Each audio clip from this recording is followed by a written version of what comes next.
근데 우리가 자유의지가 있다라고 우리는 모두 다 생각하잖아요. 어쩌면 미래는 결정되어 있지만 주관적인 인식 능력의 한계 때문에 자유의지가 있다라고 착각하는 것이 아닐까? 그렇다면 제가 지금 이 커피를 한 모금을 마실지 두 모금을 마실지 조차도 결정될 수 있다.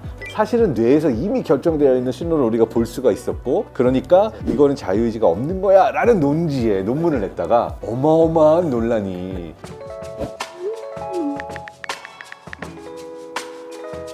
안녕하세요. 오랜만에 게스트를 모셨습니다. 제가 한국에 돌아오자마자 정말 2016년, 17년 때부터 과학자 중에 가장 가깝게 지내셨던 교수님 중에 한 분인데요. 성균관대 물리학과의 김범준 교수님 모셨습니다. 예, 반갑습니다. 우리 장동성 박사님과는 진짜 우리 5, 6년 전에 6년 정도 됐죠. 벌써 6, 7년 됐습니다. 네. 처음 만났을 때부터 다들 아시지만 이 장동성 박사님이 굉장히 텐션이 좋다라고 얘기하더라고요. 하이텐션. 그래서 처음 만났을 때부터 굉장히 강한 인상을 받았고 그 뒤로도 굉장히 여러 자리에서 자주 뵀던 것 같아요. 그래서 되게 친근한, 제가 좋아하는 선배 교수님입니다. 자, 그럼 오늘 본격적으로 첫 번째 토크로 들어가 볼 텐데요. 우리가 살면서 가장 궁금해하는 질문들 중에 하나가 그건 것 같아요. 우리의 미래는 결정되어 있는가? 그래서 사람들이 그렇게 사주팔자를 보러 많이 가잖아요. 이번 달에 돈이 떨어질까? 좋은 일이 일어날까? 이게 다 정해져 있다면 난 알고 싶은 그런 마음. 근데 사실은 이 내 운명이 정해져 있는가? 이 질문을 제가 볼 때는 사주팔자를 보면서 할 게 아니라 물리학자에게 해야 되는 질문이라고 생각해요. 과연 나의 삶은, 나의 선택들은 모두 정해져 있는 것인가? 결정되어 있는 것인가? 물리학자의 대답이 궁금합니다.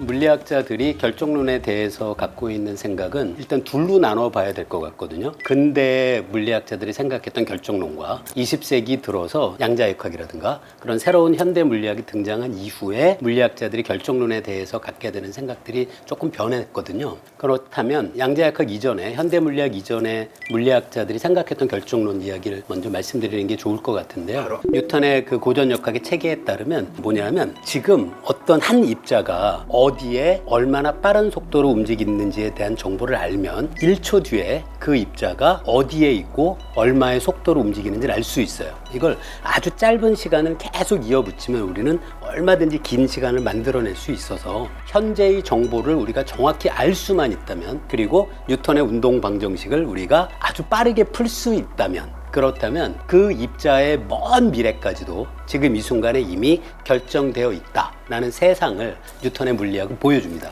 뉴턴의 고전 역학이 처음 등장했을 때는 사람들이 갖고 있던 생각이 이 세상의 모든 것들은, 심지어 사람과 생명과 모든 것들을 고전 역학을 따르는 입자의 모임으로 볼 수 있다면, 그렇다면 제가 지금 이 커피를 한 모금을 마실지 두 모금을 마실지 조차도 미시적으로는 결국 입자들의 운동에 의해서 결정될 수 있다라는 극단적인 환원론을 당시에 사람들이 생각했던 거죠.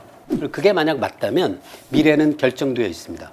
심지어 뉴턴은 또 신을 믿었잖아요. 그러니까 신이 창조한 세상 자체가 신의 의지 안에서 다 정해져 있는 거다. 네. 우리 물리학자들은 그 신이 만들어 놓은 세상의 맞습니다. 법칙들을 알아내고 점점 잘게 부숴서 그 원리들만 알아내면은 맞습니다. 이 세상이 어떻게 돌아가는지 알 수 있을 거다. 이렇게 믿은 맞습니다. 거네요. 그 뉴턴을 비롯한 당시의 물리학자들이 자연을 책에 비유하거든요. 자연이라는 책을 쓴 존재가 있고 그 존재가 사실 신이라고 생각했던 거죠. 그래서 물리학자들의 역할은 신이 만들어낸 이 자연이란 책에 숨겨있는 비밀을 우리는 찾아낸다라는 생각을 많이 하고 있었던 거예요. 제가 좋아하는 책 중에 은하수를 여행하는 히치하이커를 위한 가이드라는 책이 있거든요. 근데 아마 그 책에 나오던 얘기 같은데, 만약 누군가가 우주의 비밀을 다 해독해내는데 성공하는 순간 우주의 비밀은 우리가 알아낼 수 없게 바뀐다. 그 책에 나오는 얘기잖아요. 뉴턴이 생각한 신이 쓴 자연이라는 책은 뉴턴의 입장에서는 바뀌지 않을 거라고 인간이 알아내는 순간 바뀌어야 되는 책 아니에요? 아니 근데 그것도 그 당시에 물리학자들이 그 고민을 하거든요. 그 뉴턴이 했던 고민 중에 유명한 게 알려져 있는데, 태양이 있고 주변에 행성들이 공전하고 있는데 지구 궤도는 지금까지는 아주 안정적으로 유지되고 있는데 먼 미래까지도 과연 행성의 궤도가 안정적이라는 걸 보일 수 있을까? 그리고 뉴턴이 답을 찾습니다. 안정적이지 않다는 거예요. 그 다음에 뉴턴이 했던 제안이, 따라서 그 행성의 궤도가 불안정하게 되면 신이 개입해야 된다고 생각한 거예요. 근데 뉴턴이 생각한 우주는 신이 만들었고 필요에 따라서 신이 개입할 수 있는 우주를 뉴턴이 상상합니다. 뉴턴이 이 주장을 하니까 당시에 이제 다른 과학자들은 어떻게 뉴턴의 생각을 비판하냐면 신이 개입이 필요한 우주를 만들었을 리는 없다고 주장해요. 신이 개입을 해서 그때그때 다시 고쳐야 하는 우주라면 신이 그렇게 창조했을 것 같진 않다라는 입장이 당시에 만들어지긴 해요. 이거는 물리학의 논쟁이 신학으로 넘어간 논쟁이라고 볼 수 있네요. 당시에는 뉴턴을 자기가 과학자라고 부르지 않고 자연 철학자라고 부르잖아요. 당시엔 사실 자연 철학, 신학, 물리학이 뉴턴의 입장에서는 이렇게 독립됐다고 생각하지는 않았을 거예요. 자, 이제 뇌과학자의 입장에 있어서는 결정론 얘기가 재밌어지는 포인트는 언제냐면 자유의지가 들어갈 때. 맞습니다. 왜냐하면은 내가 어떤 나의 의지로 어떤 선택을 할지 이게 정해져 있는 것인가, 아니면은 이거는 정말로 내가 어떻게 선택하느냐에 따라서 바뀔 수 있는 것인가, 이게 이제 뇌 안에서 우리의 정신에서 중요한 질문이잖아요.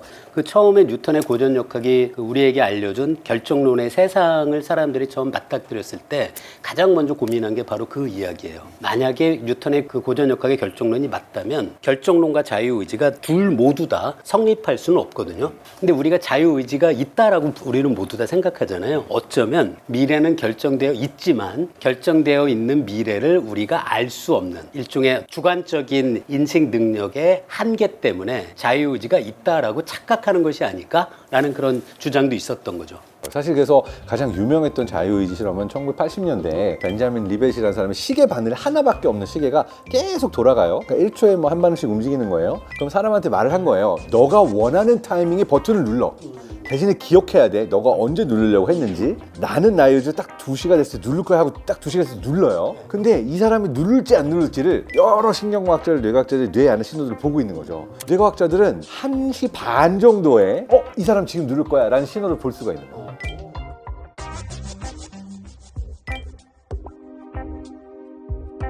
왜냐하면 뇌가 미리 신호를 보내서 이 사람이 누르기도 전에 이 사람은 이 신호가 뜨면 누를 거구나 라는 걸 알 수 있게 되면서 뭐라고 얘기를 하냐면은 너는 너의 의지로 눌렀다고 생각을 하지만 사실은 뇌에서 이미 결정되어 있는 신호를 우리가 볼 수가 있었고, 그러니까 이거는 자유의지가 없는 거야 라는 논지에 논문을 냈다가 어마어마한 논란이 물리학자, 신학자, 철학자 다 말씀하신 것 같고 아마 아실 텐데 제가 본 진짜 재밌는 장치가 자기 뇌의 그 정보를 디텍션해서 내가 가위를 낸다라는 거를 내 머리에 그 정보를 인식해서 로봇 팔이 있는데 내가 나랑 가위바위보를 하는 거거든요. 근데 항상 나를 이겨요. 이 로봇이 네, 왜냐하면 항상 아니까. 그렇죠. 지금 말씀하신 실험하고 정확히.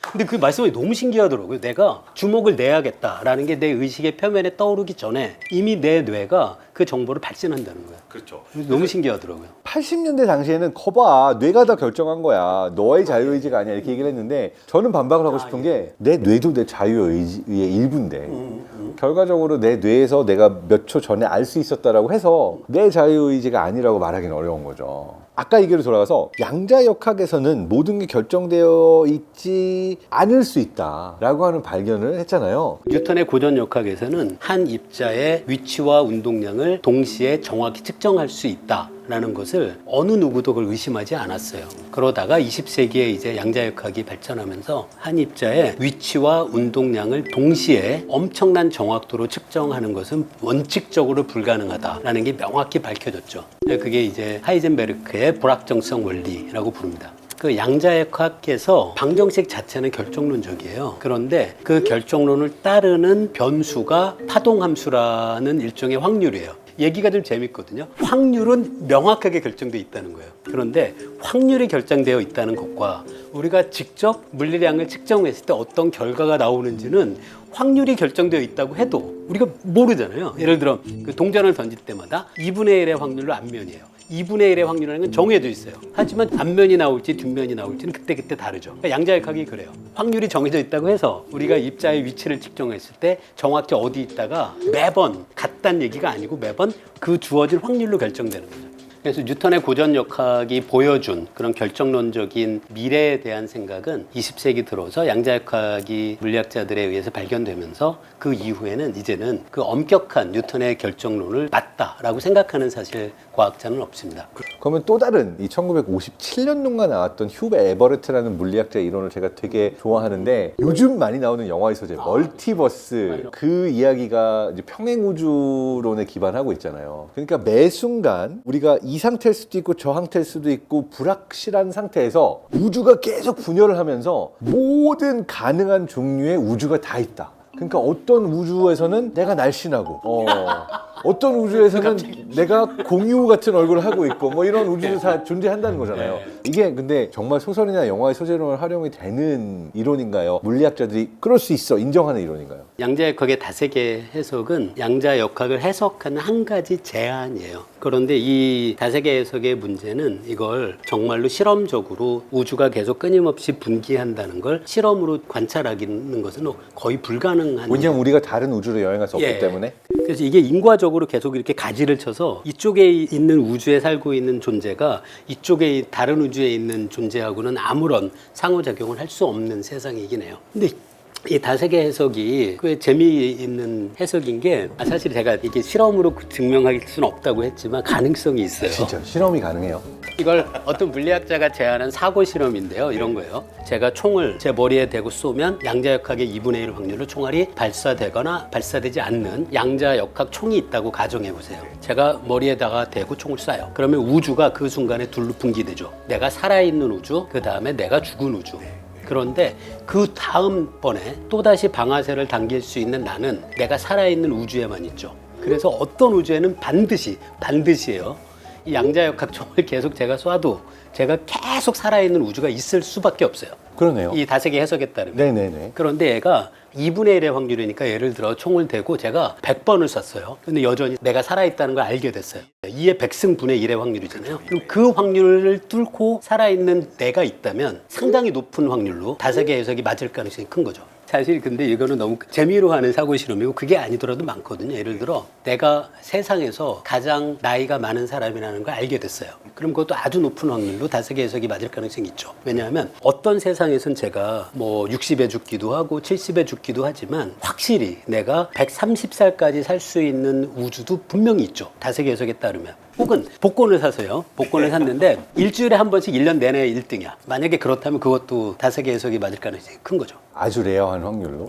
근데 저는 이 그 다세계 해석까지 안 가고 양자역학을 얘기하지 않아도 확률론을 공부하면서 이런 생각을 했던 적이 있어요. 뭐냐면 확률적으로는 내가 이 삶을 살 수도 있고 저 삶을 살 수 있는 확률이 50대 50이라고 칩시다. 그렇지만 내가 실제로 살고 있는 삶은 항상 100%예요. 그렇죠. 맞아요. 네. 왜냐하면은 우주로 지구 전체로 확률로 봤을 때 아무리 100분의 1이건 50대 50이건 이 확률은 확률이지만 내가 만약 지금 복권을 땄다 그러면 아무리 낮은 확률이더라도 내 삶에서의 이 경험은 100%잖아요. 확률이 1이 돼버리는 거죠. 그 순간. 네. 그러니까 우리는 어떤 의미에 있어서 매 순간 100%의 확률로 계속 살아가고 있는 존재다라고 생각을 했었거든요. 멋있는 얘기인데요. 네.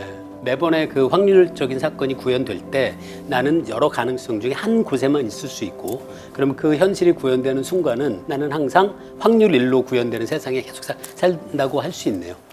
와, 근데 교수님 오랜만에 뵈니까 우리가 이제 얘기가 끊이지가 않네요. 막 점점 또 다른 이야기로 넘어가고. 장 박사님하고 오랜만에 만나갖고 너무 재밌었던 것 같아요. 네, 저도 너무 재밌었고요. 잠깐 쉬었다가 교수님과 또 재밌는 이야기 계속 나눠보려고 하고요. 궁금한데 채널에 나와주셔서 감사드리고 여기 이 코너에 나오신 분은 이걸 발음을 하셔야 돼요. 내뇌 네네. 나와주셔서 감사합니다. 너무 어려워. 네, 감사합니다. 감사합니다.